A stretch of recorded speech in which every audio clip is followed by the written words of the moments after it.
All right, welcome back to the Fast Break. I am your host, Drew Amburgy, and it is so good to be back. It has been a while. We had spring break, we took a week off, but I'm excited to get back and talk basketball because we are now under 10 games left for the playoffs. So we're right in the final stretch, the final push. Each team is making, their adjustments, trying to get, as high up a seed as they can get going into the playoffs. So it's really exciting. Right now is when this season really matters. Everybody's really going for it right now. So, of course, I have my boy Danny on. How are we doing, Danny? Doing all right. Pleasure to be here. Pleasure, as always. A regular guest almost at this point. And Danny, we are going to be talking about the 76ers and the Phoenix Suns. So this one was down in Phoenix on Sunday night. And we'll give you a little recap to start off. We were tied at the half, both teams going back and forth. I mean, obviously, we got one of the best teams in the East, the best team in the entire league in the Suns right now. I mean, they've been playing out of their minds all season long. So it was going to be a good game. Tied at half. Suns kind of took over in the third there, though. You saw Booker start to get in his bag. Suns took it over in the third with a 31-22 third quarter. Philly did make a run, though. They had a really nice run in that fourth quarter, and they got it down to just a one-point game. It was 101 just to 100 with about 4.5 minutes to go in the game. I thought Philly might come back and steal this one on the road, but at that point, Phoenix went on a 7-0 run, and that kind of ended the game there for him, and Phoenix walked away with another win. So we saw Phoenix clutch up again like they've been doing all season long. Danny, what were your thoughts on this game and the Phoenix Suns getting the dub here? Well, I think not enough can be said about this Phoenix Suns team. It's one of the most incredible teams in basketball we've seen in a long time. A crazy stat that I found, too, about this game, the Suns are 45-0 when they have a lead going into the fourth quarter. 45-0. Unbelievable. Haven't blown a single lead all year. They close out every game. Their ability to score offensively, it's there at all levels. They can score in transition, in the paint. They can shoot the deep ball. And they're masters of the mid-range game. Chris Paul, Devin Booker. I mean, I think that's a very underrated portion of the game. Even Ayton's developing his mid-range game as well, Even too. Ayton, it's rubbing off on him, yeah. And I think it's such an underrated portion of the game because teams are pushing players off the perimeter, and then they're also getting them out of the paint. They're giving them the mid-range shot. Yeah. And Paul and Booker have done a masterful job exploiting that. In this game, too, I think it's notable to say all 5 of the starters on the Suns lineup were all in the positive for their plus-minus in the efficiency. That just goes to show their depth. That's why, they are the favorite. They've been the best team all year. That's why they are the favorite going into the playoffs. Most people have them at least getting out of the West, if not winning it all. And you're totally right on the mid-range game there. I mean, when everything got so pushed to the three-point line, it just opened up this space in the middle with Chris Paul, Booker, Chris Middleton for the Bucks. Just start feasting on this mid-range game. Booker, like I said, was in his bag. To go over some stats for the Suns, Booker finished with 35 points. He is making a push for that MVP. Chris Paul, your classic 19 points, 14 assists, being point guard there. And then you got DeAndre Ayton with a nice 14 and 12 as well, too. So just helping him out on the boards. As a team, shot 13 from 27 from three-point, so they're shooting 50% almost from the three-point range, would obviously help them get that lead in the fourth quarter there. And, you said this is one of the best regular seasons we've seen in a while, and it just kind of shocks me they're not getting more love for that. I mean, their record is unbelievable, and maybe it's just because they haven't won anything yet. When we think of the best regular seasons ever, we think of the Bulls, we think of the Warriors. But they had already won titles before those years, so they were given that respect. I think maybe it's because the Suns didn't win the title last year that they're not quite getting the respect that they deserve for how insane of a regular season this has been. Yeah. And Booker, too, might I add, 60% shooting, scored 22 of those 35 in the first quarter alone. First quarter. He was on track to drop a Wilt Chamberlain on the Sixers. Dude is crazy. And Chris Paul, he just continues to be the beating heart of the Suns offense. 14 assists, 19 points, also shooting 60%. This is just a very efficient offense. There's no other way around it. Yeah, you're totally right. And like Booker and Chris Paul are two of the most efficient players in the league. Chris Paul doesn't take bad shots. And Chris Paul has kind of rubbed off on Booker in that way as well, too. Just the smart, tangible way of running the offense. With Booker, do you think he should be getting more MVP love? I mean, he really has had. Now, the stats. Obviously, it's not the stats of Embiid, of a Giannis, of a Jokic, of even a Jason Tatum, who we're going to talk about later on the show. But he is necessarily the best player on the team that is head and shoulders the best team in the league. He's the best player on the best team. And he's just now starting to get a little bit of love in that conversation. But do you think he should at least be a top 5 MVP vote getter this year?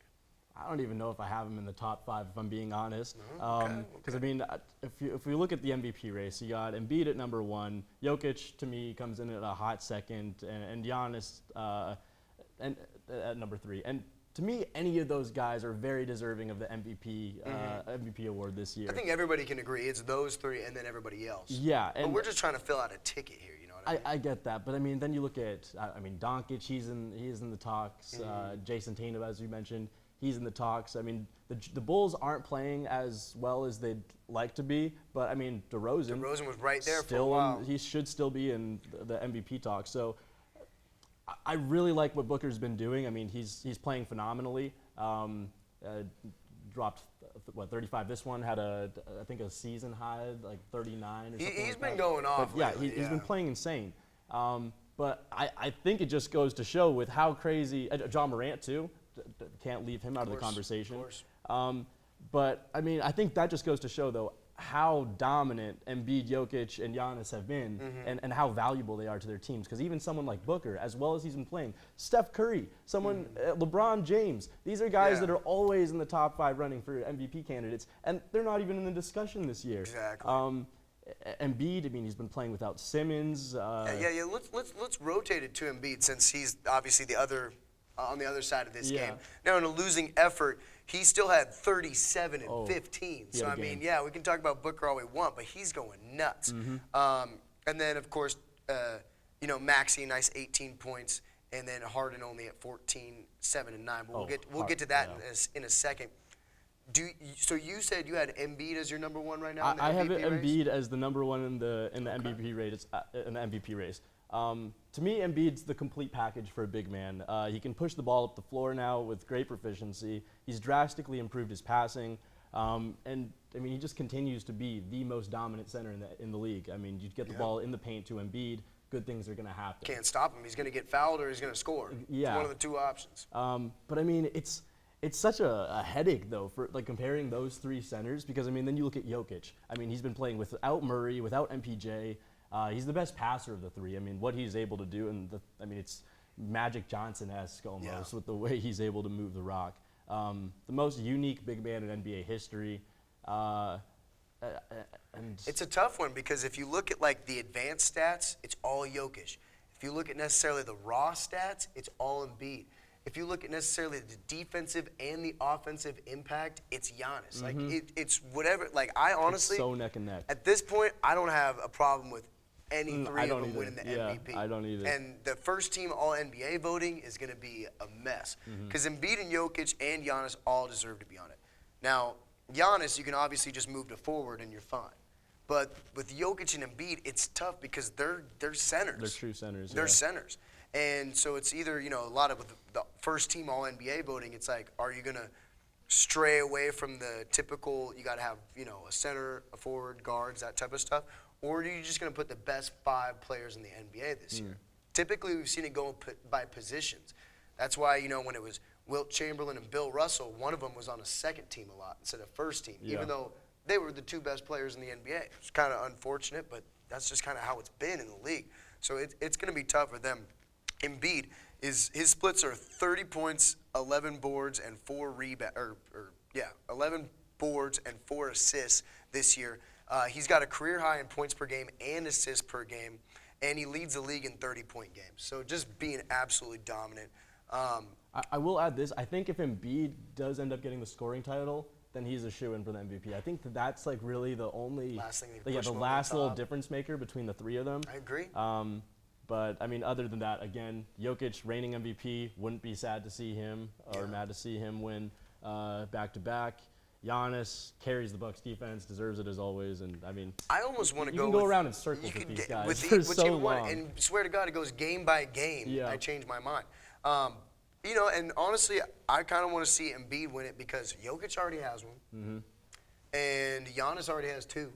So and Embiid deserves one. I feel like at some point. So I mean, it wouldn't hurt me to see him win the MVP this year, just because it feels like he's kind of due his reward. Real quick though, just to wrap it up. I mean, like I said with Harden. Only 14 points. Yeah. Now, seven rebounds and 9 assists is still nice, but I mean, like, the way he plays offense and the way they're playing right now, do you think if he continues to play like this, they have any shot at going to the finals? Yeah, let's talk about this for a bit, because James Harden, I mean, his first 5 games with Philly, I thought that Philly just made the greatest NBA trade in history. I thought it was over. And I mean, the pick and roll dynamic between the two of them was looking phenomenal. And I mean, Embiid drawing defenders off the perimeter for Harden. I mean, it was a beautiful sight to see. But since then, I mean, I mean, the Harden woes continue. I mean, pretty mediocre. 2 for 11, 14 points. The chemistry is evidently not there yet between Embiid and Harden. And I mean, it was going well for those first 5 games, like I said. But since then, I mean, we see Harden back to his almost old ways. I mean, there's too much dribbling. Looking like in Brooklyn. He loves to ISO, and when that happens, everyone else on the floor just stands and watches him play. Yeah. I mean, this was supposed to be a poor man's Shaq and Kobe. Yeah. And what it's turned out to be is not really that. At least at this point, I think there's still a lot of hope for them because I mean, these are 2 of the just great players, generational players. But there's only 10 games left in the regular season. Yeah. I also don't like that the Sixers, out of those 10 games, they play Milwaukee in a couple days. But that's the only big game they have before the playoffs. Yeah. And so they're running out of time. We're running out of time to see what these 2 can do together in crunch time, and what the limits of their dynamic are. We've seen it. It takes teams a while to mesh. I mean, that's part of the reason why the Celtics have been playing so good lately. You got guys that have been together for 4 years. Giannis and Chris Middleton have been together for, what are we going on, 5 years now, I believe? It's been a while now. 5 years now. You look at some of these other teams that have that camaraderie, and it takes a while. Even if these players are really generational like they are, it takes a while sometimes to mesh. So, yeah, I think they, it's tough to put these two players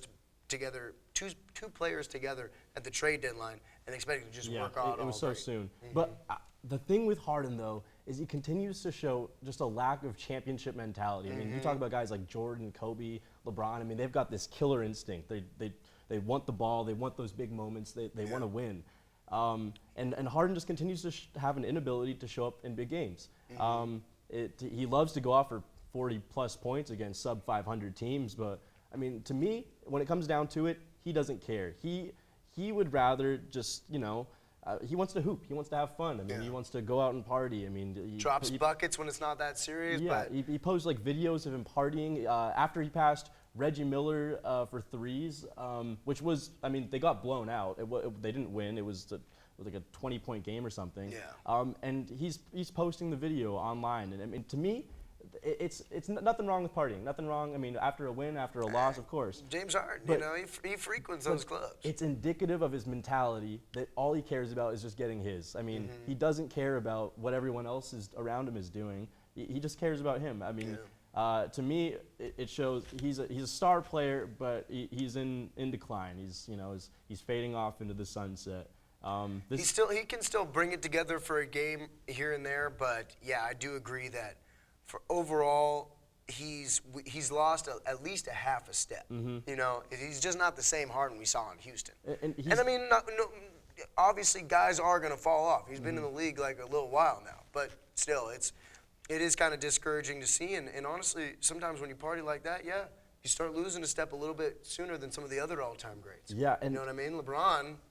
He's not out there. Oh, he hasn't lost half a step. He's got a glass of wine, and he's ready to go to bed at about 8:00 p.m. sharp. But yeah, you're right on the Harden thing. I totally agree. And this is the second time this month too he's been embarrassed by a former teammate. On the 10th they played the Nets. Kyrie's guarding him, and he gets 11 points. He's 3 for 17 from the field, and this is a 29-point loss. Yeah, brutal. And then. 10-point loss here against destroyed by the Celtics as well too. And both of those games, those are the Sixers' worst losses with Harden. Both games where they needed their star player to step up to the plate and give them a performance wasn't there to deliver it to them. Yeah. And you kind of saw it here again tonight. Well, thank you for coming on, my friend. It was always a pleasure. To wrap it up, Suns 114, 76ers 104. Suns get the dub. Keep on rolling. We'll follow these teams as they both enter the West and East Finals, respectively. Alrighty, stay tuned. We're going to have another guest for you right after the break. What happened that night I could never explain. All right, welcome back. I am now joined by Ryan. How are we doing, my friend? I'm doing great, Drew. Thank you so much for having me. Good. Always a pleasure to have you on. I think this is what, third, fourth show you've been on now? I think like the third or fourth, like just fast break alone. So I'm starting to rack them up here. Yeah, there you go. On a couple other shows as well, too, on the Wazoo Sports Network. But I always love having you on. Ryan is here today. We are going to be talking about the Jazz versus the Mavericks of Dallas. And this game was down in the heart of Dallas on Sunday night. And to do a little recap for you guys, we saw the Jazz actually go up 8 in this one on the road. Now, keep in mind, they didn't have Rudy Gobert in this one. So the Jazz went up 8, and Luka and Donovan Mitchell were actually battling the entire first quarter, just going really head-to-head at each other. It was a solid second quarter for the Mavs, and kind of Luka started really getting this thing going. He had a buzzer beater right before the half to put the Mavs down just 1 going into halftime. And then, going 1 down halftime. Good third quarter for the Mavs. Sorry, I got my second and third quarter mixed up. Really good third quarter for the Mavs. Saw them go up 10. Like I said, Luka, from that second, honestly, the whole game, he was kind of just in his bag. And then they got up about 10. Fourth quarter was kind of just a wrap, kind of back and forth from there. They stayed at that about 10 to 14 point barrier for the rest of the game. And that kind of wrapped it up for you. Saw the Mavs win 114, Jazz 100 to give the Mavs, who are scorching hot, another win in the book.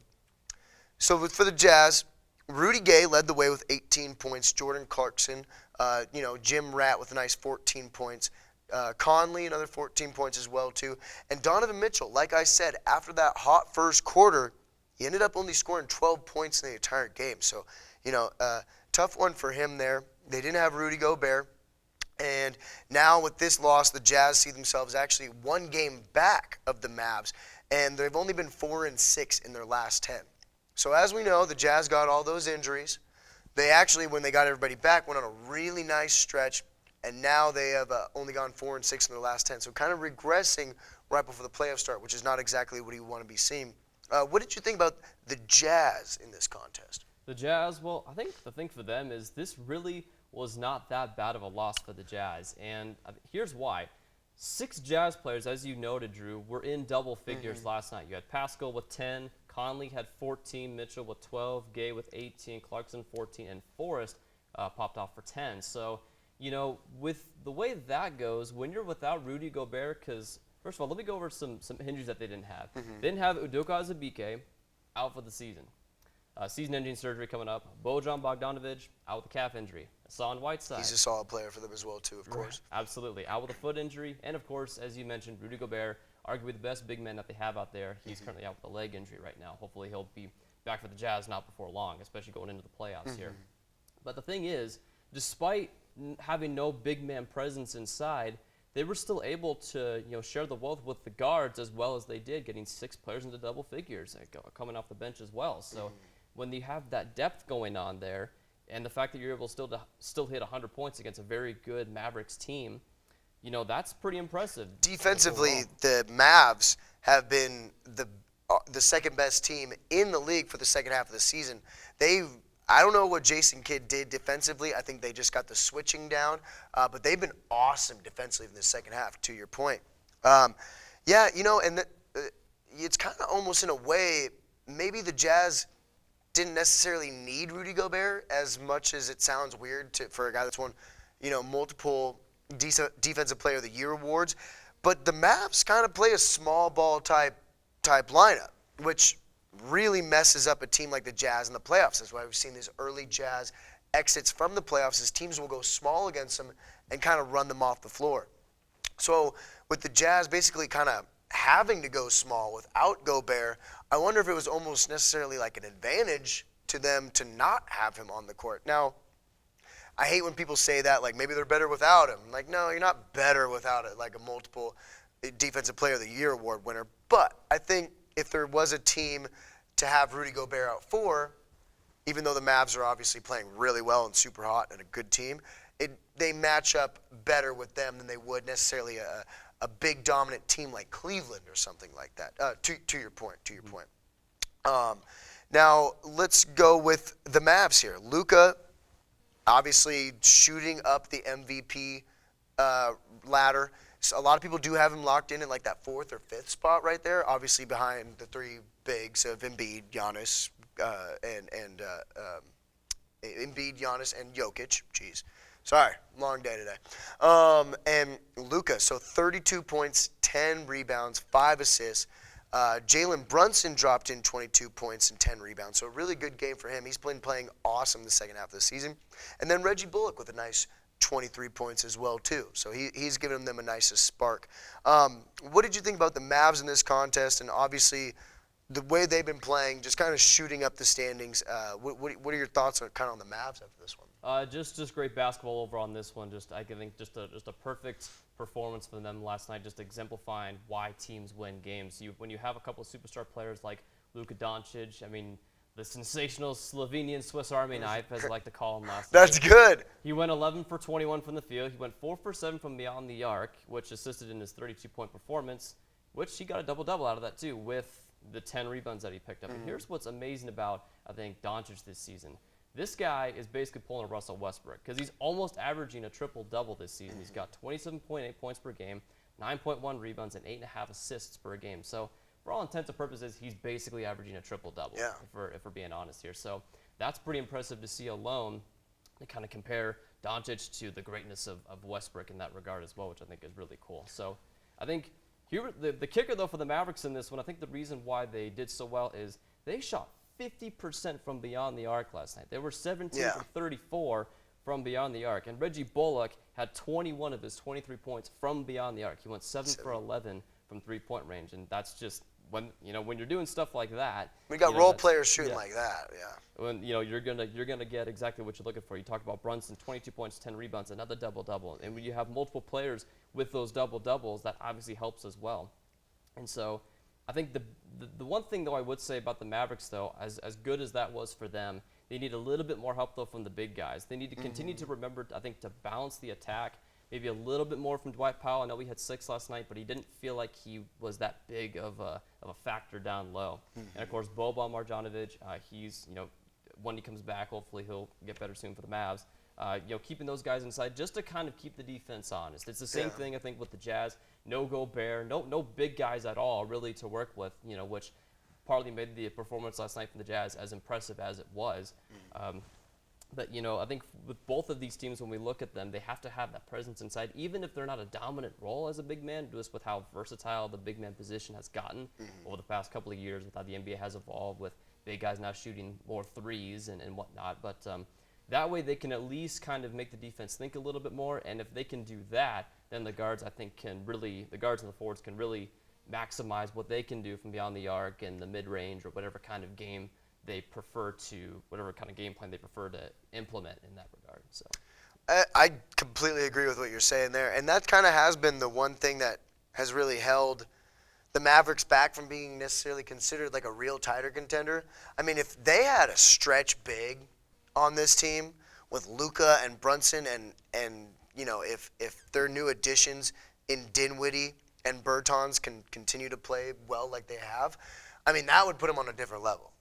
That would kind of make them actually a real contender. The problem is, though, right now is it's really like Luka, Brunson, occasionally getting games from Bullock and stuff like that, but nobody's scared of their bigs. I mean, if you looked at it in the West, and actually that reminds me, let's transition to like how they would match with other teams in the playoffs. Speaking of, bigs and how they could possibly get it done in the playoffs, if they played the Jazz in a 7-game series right now, who would you take? In a 7-game series, if I'm going to give the hypothetical. Everybody's healthy. Okay, Everybody's healthy. Everybody's healthy. I got to give it to the Jazz. I mean, Really? they have because I think for the Jazz, again, you've got that, they have that superstar center in Gobert. That's, I think, enough of a presence that the Mavericks really need to kind of think about him a little bit and what he can do down there in the post, if he can kind of excel down there. And they have enough depth there to, I think, they're thinking about them quite a bit. And once you kind of have a bit more of a focus on that, it opens up everything else for your forwards, for your guards, and things like that. So, but, I mean, I do understand the argument going the other way because they don't really, well, other than Donovan Mitchell, who was obviously a great player for them, who's kind of come into his own, I think other than him, I'm not seeing like a huge, like notable star that you see in the news all the time, other than like Mitchell and like Gobert. Whereas with the Mavericks, you've got a little bit of Doncic and you've got like a little bit of Bullock every now and then. But Doncic is playing on a level that's comparable to the MVPs, as you've noticed. Yeah. So he's enough of a factor in the position that he's in as a guard to where he plays at such a level that it can change the entirety of the game, just dropping 30, 40, 50 points to where that and alone is such a big of a factor that you almost don't even need that presence inside because he's just popping off from. So all you over would the take the floor. Mavs, or you sticking with the Jazz? Well, I'm sticking with the Jazz because Sticking with the Jazz. I'm sticking with the Jazz because I think they have a better. You think it goes 7? 7? I think. I think it would be think close. so. I think it'd be close if everybody's healthy. I think it'd be really close. Yes, because I think. Sorry, I don't want to. No. Going back and forth because you have the Gobert Mitchell dynamic going on there. Utah So- plays great at home. Absolutely. So you've kind of got that dynamic going on for them. But then with the Mavericks, you've got maybe a couple games where Luka hits 30, maybe he gets 50 or something like that, and maybe that's enough for the Mavericks to get a win here and there. So I think I could totally see, and then you've of course got the people around Doncic as well, the players around him that could totally be contributing factors as well. Of course, it's not just him, but I think that could give the Mavericks a couple of wins. But I think in the end, it's 6 or 7 games. I think the Jazz would take it just because they've got superstars both kind of in the post, and they have enough of a presence and a balanced attack, I think, overall with Mitchell, that they would win in a 7-game series. Yeah, I would have to disagree with you on that one, but I understand your take. I just think Doncic, when you have the best player on the court, and I don't even think it would be necessarily even that close in this series. I think that's how much better Luka is than Mitchell and Gobert individually. I think when you have the best player on the court and enough around him, say with a Jalen Brunson, with a Dinwiddie, Bertans, if he finds his shot, which he's been hit or miss right now, and then a Bullock as well too. I just think Luka, this is his time where he finally doesn't have to play Paul George and Kawhi, because those have been his 2 playoff experiences, having to play a fully healthy Clippers team. Without having to play those 2 guys, with playing the Jazz, I just think. Honestly, I think he might average 40 points a game in the series. I just think Luka would go off, and then I think if they went small, I think it could take out Gobert of the entire series. And I just think at that point, if Gobert is reduced to basically just a defensive, helper and an average offensive player, I think that completely just kind of neutralizes it. And I think the Mavs would take them in 6, maybe 7 games if it went that far. Plus, you got to remember, since they're the 4 seed and the Jazz are the 5 seed, right now they would get that game 7 at home. So that could flip everything. So you think that Luka's just basically just too big I of a game think changer? the way for the Luka's Mavs? been playing the last 2 months, too big of a game changer. I think he just wins the series for him. I mean, especially if he's just dropping 35, 10, and 5 if he's playing. Because, in the playoffs you play 6, 7 more minutes a game. So he'd be dropping maybe about 40 points a game. I just think Luka can slow the game down and control the entire game to his pace to where, he's just going to control the entire series. And he's just, I think he's reached that next level of, that kind of, almost LeBron-type way where he kind of just forces the style of play to come down to his speed and then just dominates. I mean, I've just been really impressed with what Luka's been doing, and totally deserves to be in that top 5 of that MVP voting in my honest eyes. Cool. Is there anything more you had to add about the game? I mean, I know you had some stats there. Yeah. It was a stat-heavy game, like you said. I mean, just a lot of little contributions from a lot of players in here. Right now with this win, the Mavs are, keep in mind for the Mavs here, with this win, they're only a game and a half back of the Warriors. So honestly, that 3 seed is in play for them as well too. Now, it's close. They only got 6 or 7 games left. But, if the Warriors have not been playing well. And if they can jump into that 3 seed, I think they'd be more than happy to do that as well, too. Nuggets, maybe not the team you want to play, considering they have an MVP player as well, too. But so maybe they want to stay in that 4. I don't know.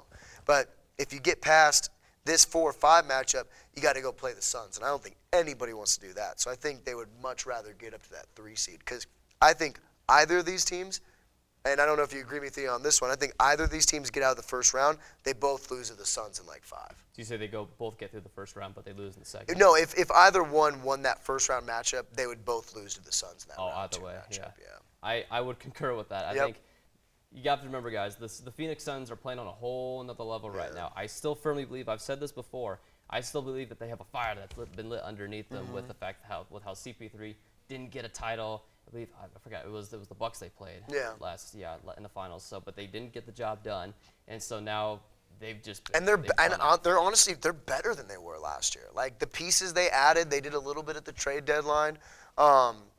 Booker's taken another step up. Chris Paul is still on the same level. I think they're just a better team, and they made the finals last year. So, and they were up 2-0 in that series. So, we'll see about that. But cool. Alrighty, thank you for coming on, Ryan. Always a pleasure having you on, my friend. But stay tuned. We got one more guest coming up for you after the break.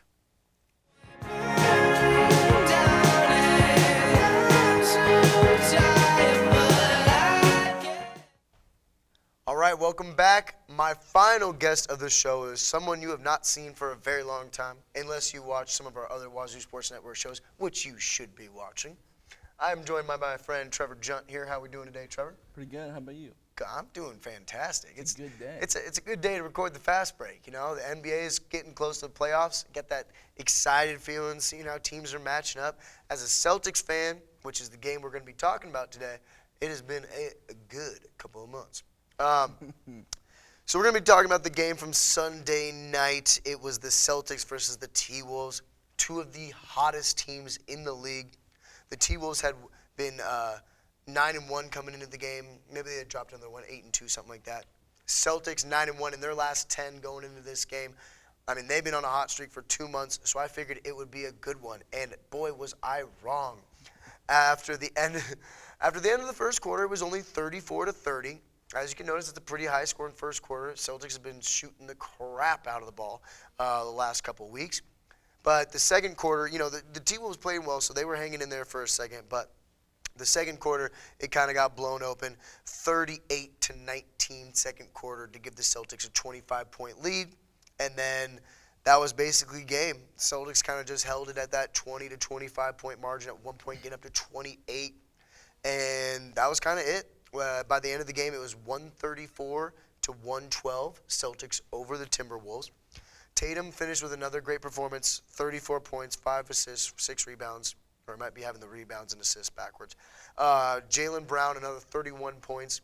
They have been just dropping 30 and 30 every game, one of the best duos in the NBA right now.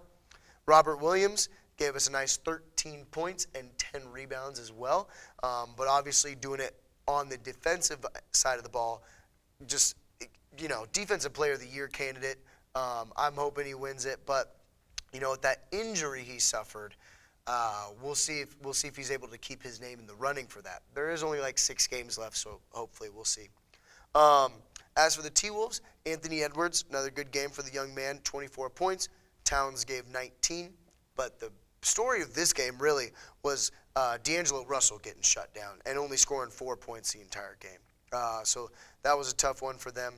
Trevor, what are your thoughts on this game, Celtics versus the T-Wolves? Well, I mean, first, I want to look at the shooting. Both teams shot very efficient. Very well. Yeah, from 3, too. I mean, I think, let's see, Boston shot 43.6% from 3. Yeah, as a team, 56% from the field, 43% from 3, and then 90 from the line. Obviously, 50, 40, 90 is kind of that threshold of like greatness in shooting.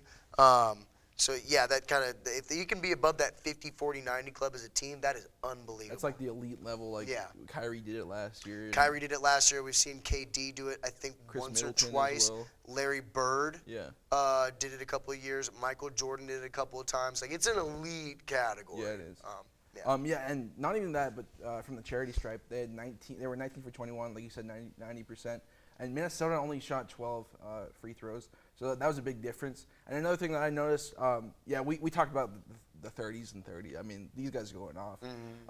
Jason Tatum, in the month of March, by the way, which is over now. I mean, it's the 29th, so it's basically over. He's averaged 33.7 points per game, 6.8 rebounds per game, 4.8 assists per game, 53.9% shooting, 46.6% from three, and 9.8 attempts per game, so about 10 attempts per game, and then 91% from the free throw line. He is just blowing up.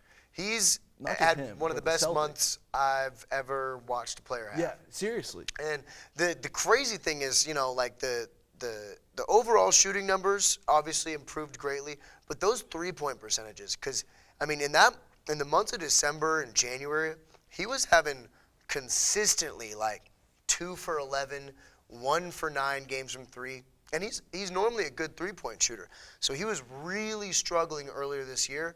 And now he's just been shooting it amazingly from behind the 3-point line. So, yeah, his turnaround there is kind of unbelievable. And honestly, he's just kind of got a little dog in him now. Yeah, he does. Because last year, the reason why Celtics fans were, like, not frustrated with him, but a little, I guess a little frustrated with him, was because they knew there was kind of more there. Like, he had that superstar tendencies, but he was inconsistent. He would drop, he would have games like this where he'd drop 34 and then he'd drop 15, And you just wanted that consistency from him. And Ime Udoka, who should be at the front of the running for Coach of the Year. Obviously, Monty Williams for the Suns has to be considered as well, too. Yeah. But at least in your top 3, I would assume. He kind of called out Tatum. He called out a lot of guys for being soft. He called out Tatum for basically admiring his role models a little bit too much in games and kind of backing down and getting pushed around a little bit. And I don't think people would get mad at him if he hadn't shown flashes. I mean, everybody remembers the dunk on LeBron his rookie year. I mean, he's only 19. He's still developing. He's only 19. But, he's kind of just – he's basically – I heard at the All-Star break, he said, because he has the same trainer as Embiid, I heard him say – to the trainer who's like, hey, I'm really happy no, they don't have the same trainer, but I think he's friends with Embiid's trainer. And he said to him, he goes, hey, I hope Embiid gets the MVP this year, but I guarantee you that's going to be his last one because I'm winning it next year. So he's just like, it's a difference in mentality.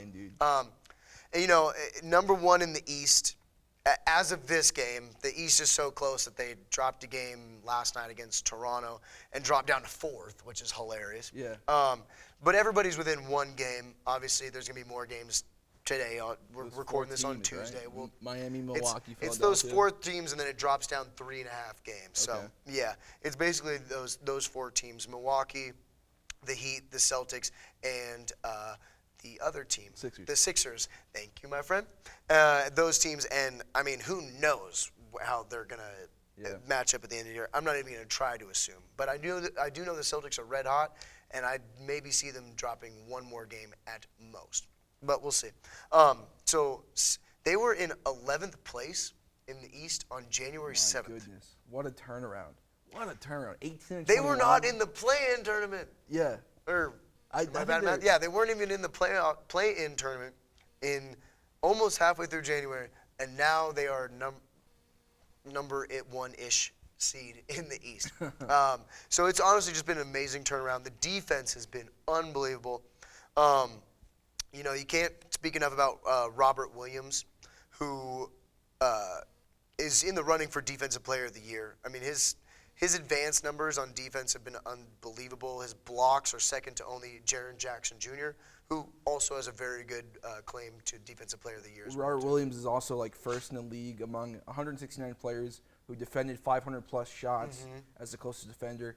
He's kept his opponents to, I think, 35.5%. Yeah. Which is at the rim, wild, which is that's insane. Insane. Seriously. So I mean, the defense that he puts on a clinic every night. Yeah, and his switching on defense is what allowed Yes. the Celtics to be so good. Yes.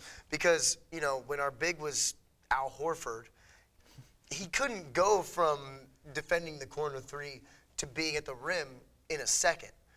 Robert Williams is just all over the court, and it allows us to double team guys, and then not be left with an open shooter. Because he can close out on that shooter and not even let him get the shot off. Yeah. So what he allows everybody else to do defensively, it just completely changes the entire team. And then when you got Marcus Smart, who's a Defensive Player of the Year candidate, Tatum, who's a great defender, Jaylen Brown, who's a great defender, and then Derek White, you don't have any weak spots on defense. Yeah. I mean, you don't even have any guys that are average. All these guys are above average defenders. Like, wouldn't that make Tatum their worst defender, the starting defender? It would arguably be maybe Jaylen Brown. Okay. Jaylen Brown's really good too. But that's what we're yeah, saying. that's the problem. It's- I think Tatum typically maybe takes a little bit off on defense because he does bear so much of the load on offense.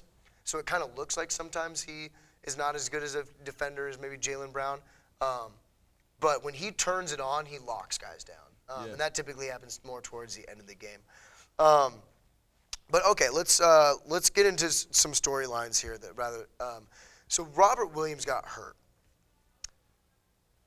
That hurt me a lot. That was really sad. If you like basketball, you're like Robert Williams. Oh man, he's such a likable guy. He is. Before that injury, okay, so just for everybody that doesn't know, he has a torn meniscus, which is kind of a weird one because if you don't need surgery on it, you can just keep playing. Yeah. If you do need surgery on it, which he does, there's a long surgery that's 7 to 9 months, aka I forget who just had it recently. Kristaps Porzingis. I believe so. And then there's also a short-term one that's about 4 to 6 weeks. It is the short-term one. So if he recovers, great. Back for the maybe second round of the playoffs, halfway through it or something like that. Worst case scenario, he doesn't come back at all. But if they made it to the Eastern Conference Finals, there's a pretty good chance he could be back for that series, which would be the one that would matter. Now, the Celtics have been beating the absolute crap out of teams. I mean, these games have been over in the second quarter. They're just up 30, 25. Six straight games they led by 20 points at least. One point, yeah. At one point. And you know what? At the beginning of the year, they were doing the same thing. I mean, obviously not as consistently, but they were just blowing them and losing in the second half. Now they're just closing the door. And I think it's because the bench has gotten significantly better. But how far do you think they can go? Because me being a homer, honestly, after the streak they've been on, I was saying we're going to the finals.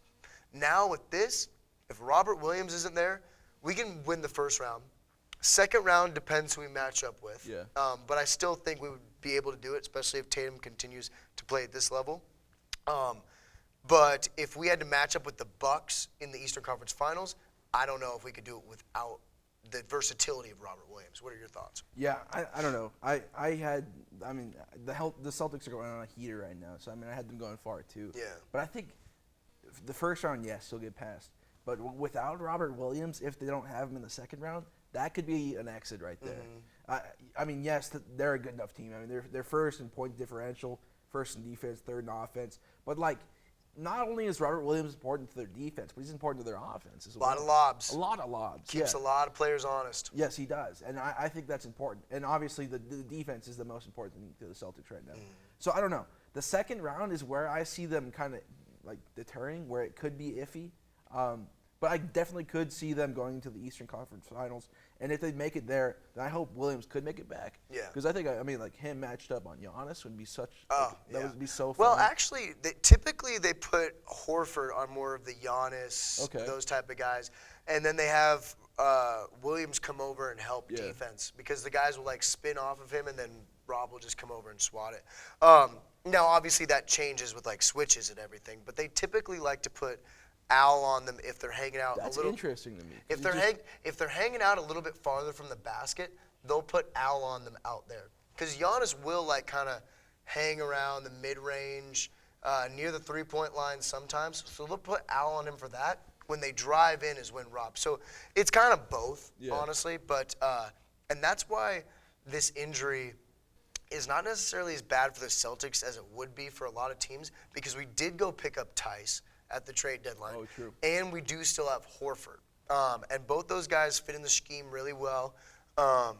Obviously, nowhere near the level of Robert Williams, but if there's any team that can kind of make up for what they lose with Robert Williams, having Horford and Tice and then Grant Williams, who can play a small ball 5, and he's a good defender as well too, and can make a corner 3 as well.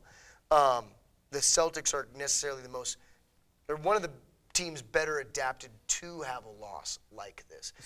Now, if this was a player like Brown or honestly Smart, I think it would affect us honestly a lot more than Robert Williams would. To be fair, I think Jaylen Brown would because of your offense. But so I mean, right now, if the season ended today, they'd be playing the Bulls in the first round.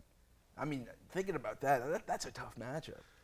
Zach LaVine, DeMar DeRozan, Vucevic. that depends on who's healthy for him. Okay.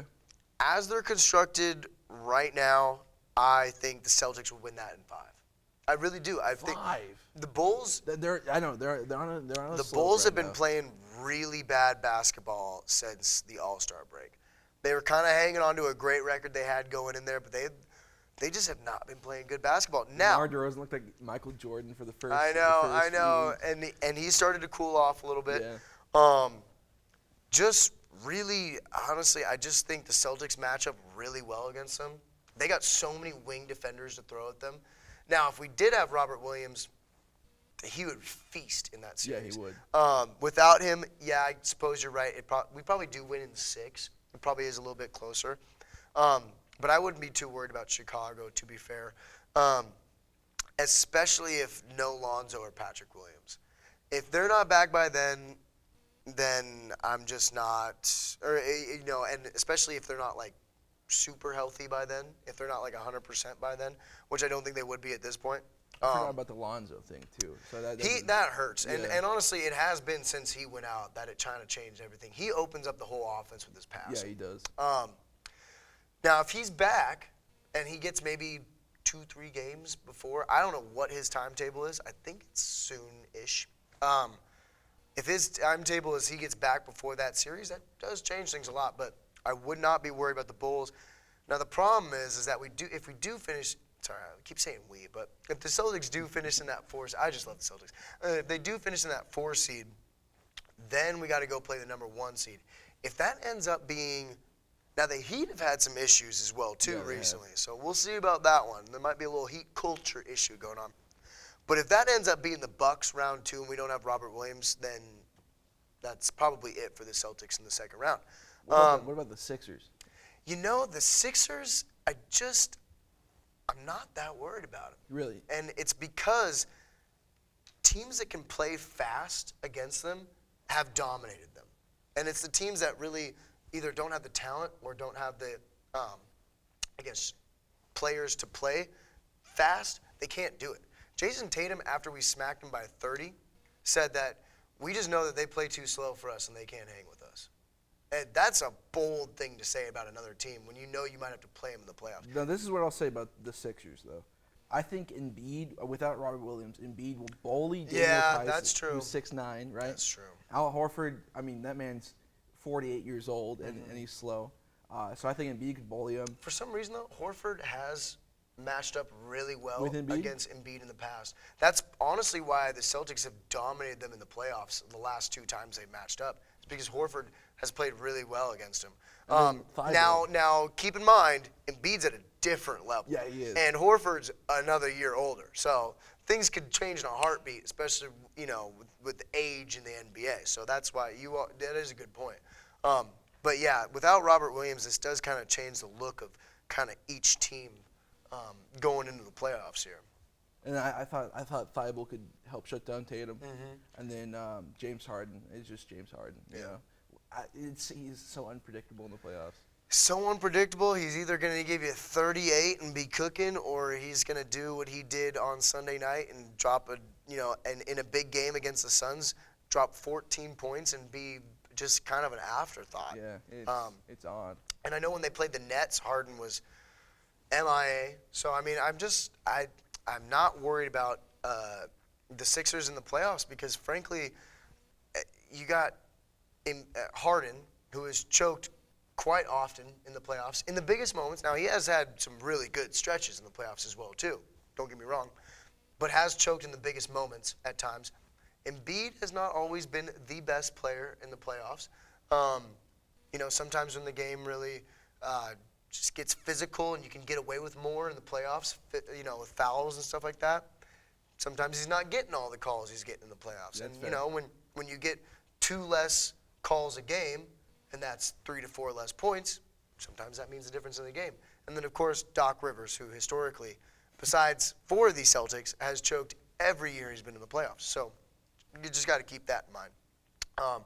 So, yeah, I'm just, you know, and then also with the Sixers, you know, they're fresh. They're new. This is a new team they have had together. And that's kind of why they're having this inconsistency, where one game they're dropping 140 points, and the pick and roll looks amazing. Yeah. Looks like, you know. And then the next game, Harden only has 14 points, and they're kind of getting shut down. You know, I don't necessarily trust it yet. Now, come next year when they have a full year to play, if Harden can actually stay in one team for more than one season, we'll see how it goes. But I just don't think this is the Sixers' year. Okay. I could see them beating the Celtics. I could Fair see enough. that Especially with the Williams thing. That was a good point. With the Williams thing, that could mean Embiid dropping 50 a game. I mean, and honestly, with the way he's playing, that's not a hyperbole. Yeah, Like he might drop 50 a game. He's playing out of his mind. Yeah. What are your thoughts on Tatum with the MVP conversation? Do you have him now? Obviously, it's the big 3: Jokic, Harden, or not Jokic, Jokic, Embiid, and then Giannis. But so that 3 is kind of set in stone. That's the top 3. They're statistically better than everybody else. But you got this interesting mix, and obviously it does, you know, finishing in the top 5 of an MVP race in a year is something to put on your resume. Like it means something to finish in that 4 through 6 spot on an MVP bout. So what do you think of maybe like the Tatum, Booker, Luka, you know, That's what I was thinking. Yeah. Ja area? Like where do you think Tatum after those first 3 should rank necessarily in that MVP race? So I mean, first off, I'll just give my MVP right now. I think voter fatigue's a real thing. So I think they'll go Embiid this year. Jokic will finish second. Giannis will go third. That's what I was saying. Oh, Yeah. okay. And then I don't see Tatum finishing in the top 5. Really? I see Luka maybe coming 4th or 5th, and then Booker 4th or 5th. I think those 2 guys will probably take the spots. Booker does have the record for it over Tatum. Well, yeah, the record and what Stats go Tatum, but you know, team placement does mean a lot. Yeah, it and does. Man, when you're the best player on by far the best team, that comes into play. Yeah, I mean, what are they leading the Western Conference by, like 8.5 games? Eight and a half games. Yeah, and And the he's Grizzlies are scoring. 30 games over 500. Yeah. Like that's unbelievable. I didn't even think about Ja. Ja might be in there too. Tatum's having like an incredible March, incredible just I guess last month and a half. He's been playing I'd say really well. almost a full 2 months Okay. now of like insane play. But you're right. He started off slow. Ja didn't start slow. Booker didn't start slow. Luka did as well too. He did. Luka always starts off slow and then like heats up and then kind of falls off. I think when Luka gets older, he might mature a little bit and be like, okay, I got to come into the season in shape. Yeah. You know, he's got to get that youngin out of him. He's supposed to still be in college right now. Like, isn't that crazy to think about? I know. That is unbelievable. It's weird to think about. Like they're like 2 years older than I am, or something like that. It's crazy. LaMelo Ball's like younger than I am. Yeah. Makes me feel like an old man. Yeah. LaMelo, good job in your March Madness ad. I thought that was pretty funny. Did you see that one? I did not see that. It's him and LeVar Ball. It's pretty funny. Okay, He won. yeah. They're like, you got Rookie of the Year. He's like, I want that award. It's like Employee of the Month at like AT&T. It was pretty funny. Nice. You know, it was corny. love It was corny. It LeVar was Ball, funny. dude. Yeah, LeVar's cool, and he went to WSU. So go Cougs. All right. Well, thank you so much, my friend Trevor, dude. for coming on. Hey. Oh my gosh, I might have to edit that out. Oh my goodness. Well, thanks for coming on. Trevor was on actually the first episode of the year, and we did talk about the Celtics as well too. And look how much has changed since then. We talked about them maybe being playoff contenders. Yeah, I thought, are they going to make the playoffs? Now I'm talking about, are they going to make the finals? So, a lot can happen in a couple months. But all right, final from Sunday: Celtics 134, T-Wolves 112. That is our show for today. Thank you for tuning in. Make sure to go watch all the Wazoo Sports Network shows. Thank you. Have a good night.